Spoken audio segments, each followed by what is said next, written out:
좀 짠한 부분도 있네요. 그렇죠. 몇 수를 해서 네. 이제 아나운서가 된 건데 승승장구했어요. 굉장히 빠른 시간에 단기간에 뉴스데스크 앵커가 된 거예요. 그러니까 첫 번째 방송이 저랑 5시 TV 뉴스를 1년 동안 했고, 그래서 제가 누구보다 이제 그 친구를 좀 잘 안다고 이야기하는 건데, 면접 과정서부터 저랑 1년 딱 하고 바로 주말 데스크로 들어갔고, 제 기억으로 몇 개월 만에, 한 6개월 만에 바로 평일에 뉴스데스크 앵커를 차고 간 거예요. 한 2, 3년 만에. 아. 그리고 이제 파업이 벌어진 거죠. 자기한테 온 기회를 잃고 싶지 않았구나. 맨 처음에 파업에는 동참을 했는데 잘 안 나오고 이런저런 핑계를 대는 거예요. 뭐 집회에 이제 현관에 앉아 있는 게 뭐 허리가 아프다. 허리 아플 수는 있죠. 예. 네, 그리고 아플 수 있죠. 네. 근데 이제 저희가 이제 블랙 기자회견을 한 적이 있어요. 그렇죠. 다 기자하고 까마득 아나운서하고 네. 1층 바깥에서 이제 사장 퇴진에 대한 그 성명서 낭독을 하는 걸 있었는데, 그게 이제 배현진 씨가 더 상징성이 있으니까 얼굴이 많이 알려졌으니까. 얼굴 알려져 있고 그 롤을 배현진 씨한테 이제 부탁을 한 거예요. 맨 처음에는 배현진 씨가 오케이 했어요. 그 월요일인가 이제 하는 거였는데 갑자기 전날 밤에 이런저런 이유로 못하겠다. 아마 그 제안을 파업 이전부터 받았을 수도 있겠네요. 갈등하다가. 계속 너 그러면 다시 두 번 다시 방송은 너는 끝장이다라는 뭐 엄포와 회유와 뭐 이런 거를 계속 하는 상황이었을 텐데, 그러고서는 이 친구가 그때 교통사고를 당했다는 이야기를 했던 것 같아요. 당했을 수도 있죠. 당했을 수도 있죠. 근데 이제 사람들이 등을 돌리고 안 믿는 경지까지 간 거예요. 저는 좀 안타까워서 전화를 했어요. 사람들이 안 믿는다. 네가 교통사고 당해서 깁스인가를 했다고 하는데 안 믿는다. 그러면 너 택시 타고 오히려 보란 듯이 당당하게 와서 보여줘라. 했더니 자존심 상해서 그건 못하겠다는 거예요. 그리고 사람들이 완전히 이제 배현진 씨를 믿지 않는 상황에서 제가 밤에 전화를 한 번 했습니다. 30분 동안 통화를 했는데 처음부터 펑펑 울고 마지막 30분 끊을 때까지 펑펑 울었는데, 그때 한 말이 자기는 이제 엉망진창이 됐다. 엉망진창이라는 표현을 썼어요. 노조원도 자기한테 완전히 등 돌리고, 그리고 그때가 이제 대선이 있던 해잖아요. 2012년이. 그래서 방송 3사 메인 여자 앵커 공익선거 뭐 이런 포스터도 찍어야 되는데 자기는 거기도 못 나갔다. 그래서 저쪽에도 자기는 이제 끝났고 이쪽에도 동료들하고도 자기는 끝났다. 엉망진창돼서 자기는 이제 지금 심정으로는 방송 복귀도 생각하고 있다. 이거는 방송을 복귀하고 싶은데 이유를 만들지 못하다가 이유가 이제 대충 나온 것 같다. 이런 거잖아요. 저희들 중에 이제 몇몇이 배현진 씨 집에 가서 하지 말라고. 그러려고. 아, 그러니까 이제 뭐 설마 방송 복귀할 거라고는 전혀 상상도 못했어요. 그래서 남자 아나운서들 몇 명이 케이크를 사들고 배현진 씨를 찾아갔어요. 마음이 너무 아프다고 하니까. 네, 혼자 이제 계속 뭐 망가졌다고 집회도 하니까. 못 나오고 이렇게 하니까 통화한 뒤에 아까 그 통화한 뒤 말씀하시는 거예요? 케이크를 사들고 가서 좀 위로도 하고 그간에 이제 그런 서로의 얽힌 것도 이제 좀 풀어보려고 이제 간 거예요.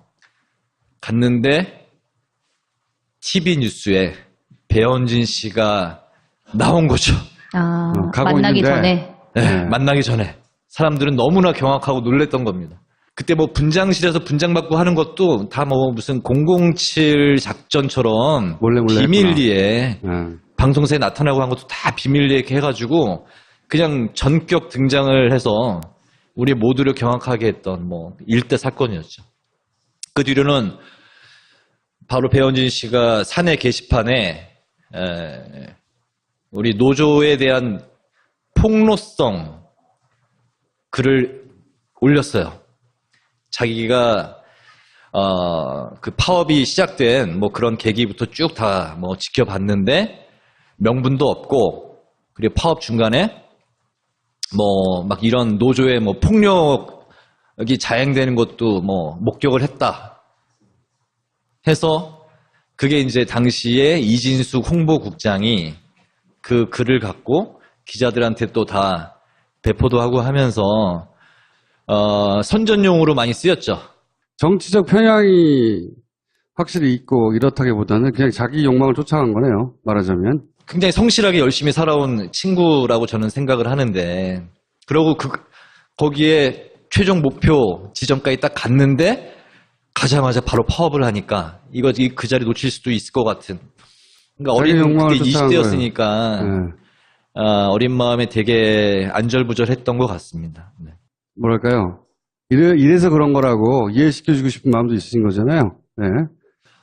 근데 이제 초유의 6개월 파업이 됐고, 바로 대량 징계가 들어갔고, 파파이스에 나왔던 저 김민식 PD가 저랑 입사 동기이고 저랑 이제 절친인데요.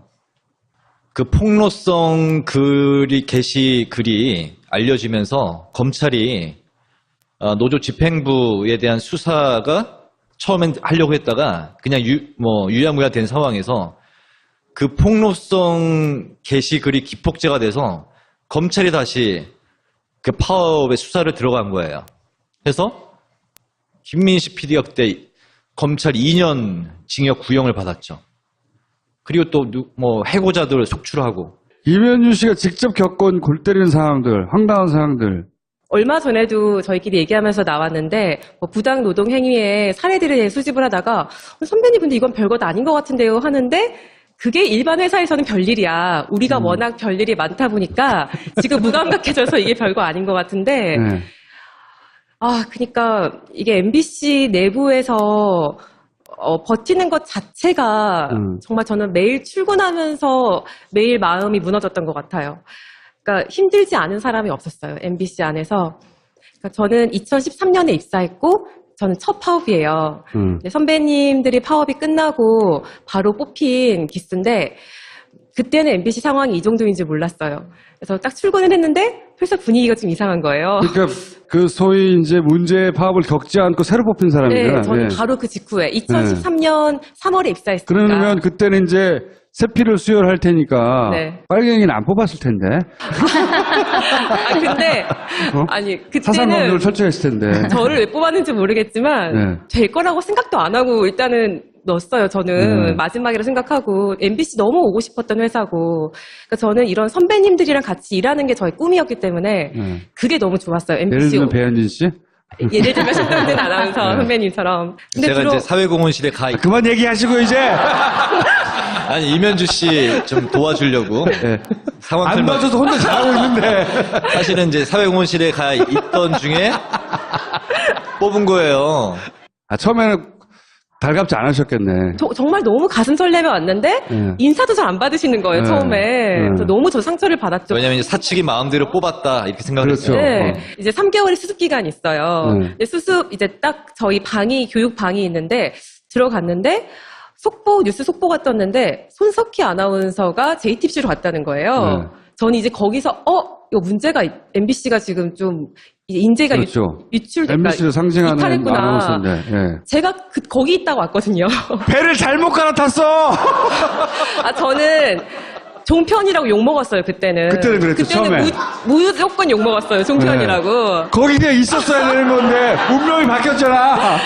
그렇죠. 있었으면은 이제 그 뉴스룸에서 같이 메인 앵커 하고. 근데 그래서 뭔가 이거 좀 이상한데? 싶었는데 어쨌든 그 이후로는 이제 상황을 알게 되면서 근데 저는 이 파업을 제가 좀 경험하고 나니까 그때 170일 파업이 얼마나 힘들었을지 상상도 안 되고 사실 지금은 되게 긍정적인 결과를 바라보고 하는 거거든요. 근데 그때는 어떤 것도 보장할 수 없던 상황이었고 그렇죠. 지금 한 달도 이렇게 좀 체력적으로도 힘들고 이런데 6달을 거의 그렇게 했다는 거는 제가 상상할 수 없는 그때 이제 힘듦이었다는 생각이 처절했어요. 들어요. 그 파업은. 그러니까 사측의 그 의도는 이거였던 것 같아요. 가장 위에 선배들부터 한 명 한 명 밀어내고. 부당 전보하면서 그 다리를 끄는 거죠. 가장 위에 국장급, 부장급만 남고 아래 기수, 최근 기수 친구들만 남고 이러면 중간에 이어질 수 있는 선배가 없는 거예요. 그러니까 우리가 어떤 의견을 하고 내고 행동을 하고 싶어도 이걸 어디에 조언을 구해야 될지 모르겠고 약간 이런 소통이 없는 아나운서국이 됐거든요. 그래서 한 최근 1, 2년은 정말 방에 침묵만 흘렀고 소통이 없었고 방송을 하는 것도 즐겁지가 않았고 하게 와서 보여줘라 했더니 자존심 상해서 그건 못하겠다는 거예요. 그리고 사람들이 완전히 이제 배현진 씨를 믿지 않는 상황에서 제가 밤에 전화를 한 번 했습니다. 30분 동안 통화를 했는데 처음부터 펑펑 울고 마지막 30분 끊을 때까지 펑펑 울었는데 그때 한 말이 자기는 이제 엉망진창이 됐다. 엉망진창이라는 표현을 썼어요. 노조원도 자기한테 완전히 등 돌리고 그리고 그때가 이제 대선이 있던 해잖아요. 2012년이. 그래서 방송 3사 메인 여자 앵커 좀 짠한 부분도 있네요. 그렇죠. 몇 수를 해서 네. 이제 아나운서가 된 건데 승승장구했어요. 굉장히 빠른 시간에 단기간에 뉴스데스크 앵커가 된 거예요.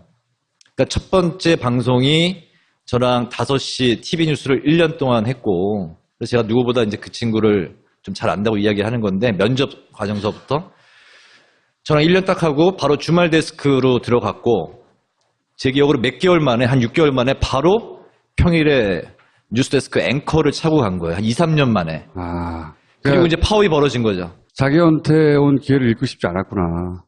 맨 처음에 파업에는 동참을 했는데 잘 안 나오고 이런저런 핑계를 대는 거예요. 뭐 이전부터 받았을 수도 있겠네요. 갈등하다가 계속 너 그러면 다시 두 번 다시 방송은 너는 끝장이다라는 뭐 엄포와 회유와 뭐 이런 거를 계속 하는 상황이었을 텐데 그러고서는 이 친구가 그때 교통사고를 당했다는 이야기를 했던 것 같아요. 당했을 수도 있죠. 당했을 수도 있죠. 근데 이제 사람들이 등을 돌리고 안 믿는 경지까지 간 거예요. 저는 좀 안타까워서 전화를 했어요. 사람들이 안 믿는다. 네가 교통사고 당해서 깁스인가를 했다고 하는데 안 믿는다. 그러면 너 택시 타고 오히려 보란 듯이 당당 선거 뭐 이런 포스터도 찍어야 되는데 자기는 거기도 못 나갔다. 그래서 저쪽에도 자기는 이제 끝났고 이쪽에도 동료들하고도 자기는 끝났다. 엉망진창돼서 자기는 이제 지금 심정으로는 방송 복귀도 생각하고 있다. 이거는 방송을 복귀하고 싶은데 이유를 만들지 못하다가 이유가 이제 대충 나온 것 같다. 이런 거잖아요. 저희들 중에 이제 몇몇이 배현진 씨 집에 가서 하지 말라고. 그러려고. 아, 그러니까 이제 뭐 설마 방송 복귀할 거라고는 전혀 상상도 못했어요. 그래서 남자 아나운서들 몇 명이 집회에 이제 현관에 앉아 있는 게 뭐 허리가 아프다. 허리 아플 수는 있죠. 예. 그리고 아플 수 있죠. 네. 근데 이제 저희가 이제 블랙 기자회견을 한 적이 있어요. 그렇죠. 다 기자하고 상황이 아나운서하고 네. 1층 바깥에서 이제 사장 퇴진에 대한 그 성명서 낭독을 하는 걸 있었는데 그게 이제 배현진 씨가 더 상징성이 있으니까 얼굴이 많이 알려졌으니까. 얼굴 알려져 있고 그 롤을 배현진 씨한테 이제 부탁을 한 거예요. 맨 처음에는 배현진 씨가 오케이 했어요. 그게 월요일인가 이제 하는 거였는데 갑자기 전날 밤에 이런저런 이유로 못하겠다. 아마 그 제안을 파업